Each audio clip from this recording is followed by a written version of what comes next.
멀쩡한 의사들의 본격 재능 낭비 프로젝트. 나는 사다 시즌 4 보이는 라디오입니다. 네, 오늘 나는 의사다에는 세종 충남대병원 소아청소년과 김은희 교수님을 모셨습니다. 교수님 어서 오세요. 안녕하세요. 네. 궁금하실 것 같아요. 아니 보이는 라디오 하면 보통 써니랑 JYP가 MC를 보는데 왜 써니 혼자 나왔냐. 약간 이유가 있습니다. 소아청소년과 교수님을 모셨잖아요. 제가 질문할 게 너무 많은 거예요. 그래서 JYP는 빠지셔라. 네. 저 혼자 다 해보겠다. 그래서 제가 오늘 폭풍 질문을 좀 해보도록 할 건데요. 아이들한테 나타나는 발작에 대해서 다뤄볼 건데요. 아이를 낳은 부모님들이 아이를 케어하다가 이렇게 발작이 일어나는 거 보면 진짜 멘붕이 올 것 같거든요.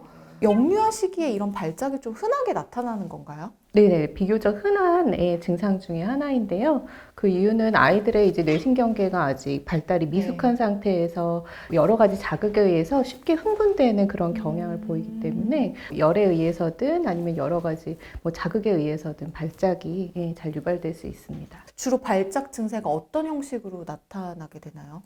사실 나이가 어릴 때는 발작 형태가 되게 다양하게 나타날 수 있거든요. 이제 가장 흔하게 생각하시는 발작은 막 온몸에 힘이 들어가면서 부르르르 떠는 그런 이제 발작이지만 실제 발작 중에는 이렇게 갑자기 그냥 멍해지면서 의식만 살짝 없어지는 발작도 있고요. 한쪽 신체 부위만 까딱까딱거리는 형태의 발작 다양하게 있을 수가 있습니다. 지금 갑자기 애가 이렇게 멍한 것도 발작이라고요? 네네, 그런 발작도 있을 수 있습니다. 그런 멍 때리는 모습이 이제 좀 자주, 좀 길게 관찰이 된다고 하면 이제 검사가 필요한 증상일 수가 있겠습니다. 깜짝깜짝 놀라는 듯한 이런 게 있다는데 그게 모로 반사하고 발작하고는 어떻게 구분할 수 있는 거예요? 100일 미만의 어린애기들에서는 이제 모로 반사가 남아있기 때문에 실제 모로 반사임에도 부모님들께서 발작인 줄 알고 오시는 경우들이 많이 있거든요. 근데 보통 이제 100일 이후에 이제 뒤집기가 시작되면 모로 반사가 없어져야 되는데 그 모로 반사가 없어지는 시기에도 이제 움찔움찔하는 그런 모습들이 자주 보이신다면 그런 이제 경련의 가능성이 높다고 할 수 있고요. 한두 번 그냥 단발성으로 끝나면 사실은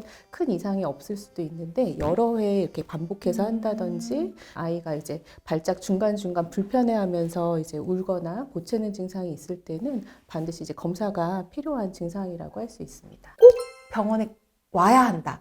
이런 모습 보이면 그런 경우는 어떤 걸까요? 온몸에 이렇게 힘이 들어가면서 이제 부르르 떨거나 전신을 흔드는 형태의 이제 발작을 하는 경우에는 실제 아이들의 호흡도 불편해질 수 있고 의식이 나빠지면서 위험한 상황으로 이어질 수 있기 때문에 반드시 이제 병원으로 즉각 이제 방문하시는 것이 좋겠고요. 그리고 이제 아이들 같은 경우에는 이제 고열이 나면서 이제 경련을 하는 경우가 많거든요. 그런 경우에 이제 열이 쉽게 떨어지지 않으면 경련도 그만큼 또 길어지거나 또 반복할 수 있기 때문에 병원에 오셔서 빨리 해열 조치를 하시는 것이 중요합니다. 아까 이제 아이들의 신경계가 미숙하기 때문에 발작이 일어난다라고 했지만 그래도 그거보다 좀 더 자세한 원인들이 있을 것 같아요. 원인은 굉장히 다양한데요. 선천적으로 뇌에 어떤 기형이 있거나 이제 손상이 심한 경우 또는 이제 염증이 심한 경우 뇌신경 세포의 기능에 이상이 생기면서 이제 발작을 할 수 있고요.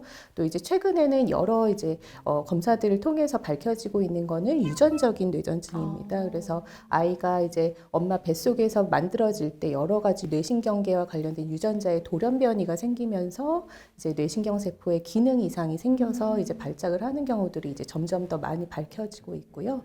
그 외에도 여러 가지 칼슘의 저하증이라든지 염분의 저하증이라든지 이런 급성 대사 이상에 의해서도 이제 아이들이 쉽게 경련을 할 수가 있습니다. 그러면은 발작 때문에 병원에 찾아온 아이들에게 가장 많은 원인을 차지하는 건 뭐예요?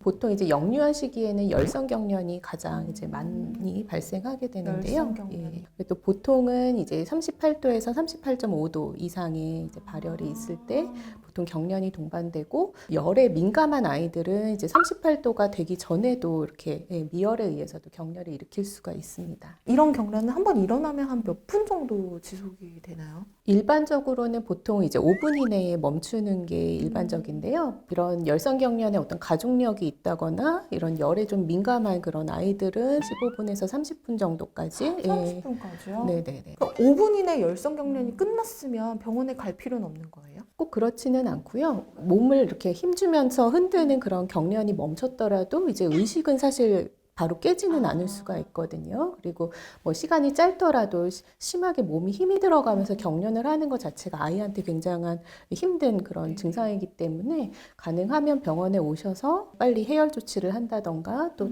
다른 원인이 없는지를 또 기본적인 검사를 통해서 확인하시는 것이 좋습니다. 그럼 이렇게 열성 경련이 한번 나타난 아이들한테 좀 반복적으로 나타날 수도 있을까요? 네, 열성경련에 가족력이 있다거나 또 1세 미만에서 이제 열성경련이 시작됐거나 또 하루에 여러 번 이제 경련이 발생하는 경우에는 열성경련의 재발률이 높기 때문에 보통 이제 만 5세, 6세 전까지는 어린할 때마다 항상 좀 주의해서 관찰하시도록 설명드리고 있습니다. 그리고 워낙 이제 열성경련이 뭐 1년에 막 3번, 4번 이렇게 자주 재발하는 아이들이 있거든요. 특히 그런 아이들에서는 아이들의 발달이 사실은 나이에 맞게 잘 진행이 되는지도 유의하게 봐야 되고요. 이제 간혹 드물지만 이제 뇌염이나 뇌수막염이 있으면서 열이 나서 경련하는 경우들도 있을 수 있거든요. 그렇기 때문에 다른 신경학적 이상들이 동반되는 상황에서는 이런 뇌척수액 검사나 뭐 CT나 MRI 같은 정밀 검사를 통해서 다른 이제 열과 경련의 원인이 없는지 평가하는 것이 좀 중요할 수 있습니다.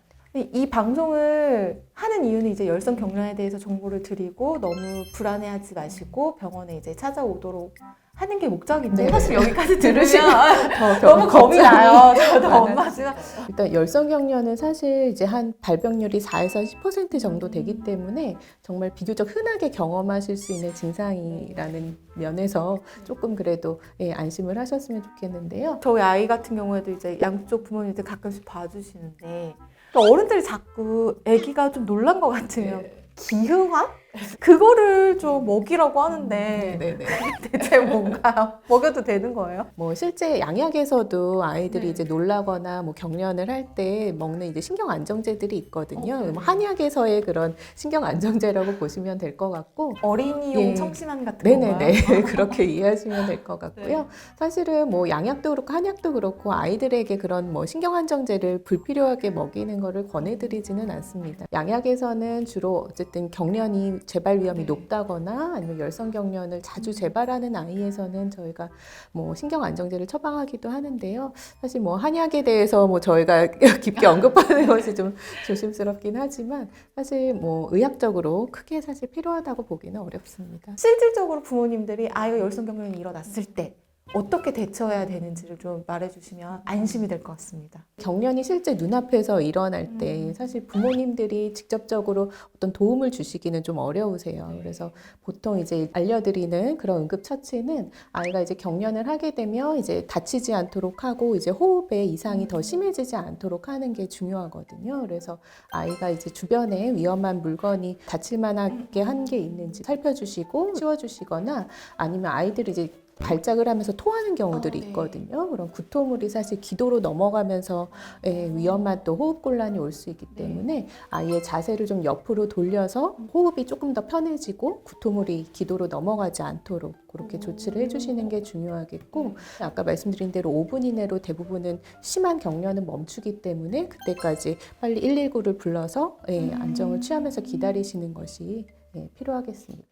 아이를 안고 빨리 뭐 택시를 타든지 아니면은 차를 운전해서 병원을 가든지 이런 거는 어떤가요? 해도 되나요? 일단 아이가 심하게 발작을 하고 있는 상황에서는 오히려 아이를 안고 이동하시다가 아이를 떨어뜨리실 수도 있고 위험한 상황이 또 생길 수 있기 때문에 가능하면 심한 경련이 멈춘 다음에 이동하시는 게 안전하시고요. 아이들 막 경련하는 모습을 보게 되면 보호자분들이 이제 호흡을 더 이제 위험하지 않게 하기 위해서 실제 이제 입안에 손을 넣는 경우들이 있으시거든요. 그러다가 아이가 손가락을 깨물면서 보호자분들이 손을 다쳐서 오시는 경우들이 많으세요. 그래서 가능하면 사실 입안에는 아무것도 넣지 않는 게 더 나으시고요. 경련을 하는 중에 이제 뭐 몸을 주무르시거나 이렇게 등을 치시거나 하는 그러한 것들이 사실 실제 경련이 멈추는데 도움이 되지는 않기 때문에 별로 권해드리지는 않습니다. 경련이 일어나서 병원에 가게 되면 아이한테 이제 각종 검사를 하게 될 것 같은데 어떤 검사들을 하게 되는지 좀 알려주세요.